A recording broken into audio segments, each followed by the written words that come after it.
At my injection training, every single month I teach an aesthetics course.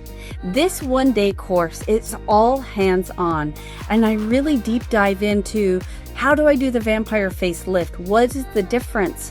What are the techniques with the injections?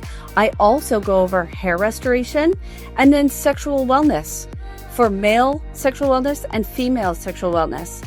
These are trademarked procedures called the O shot and the P shot.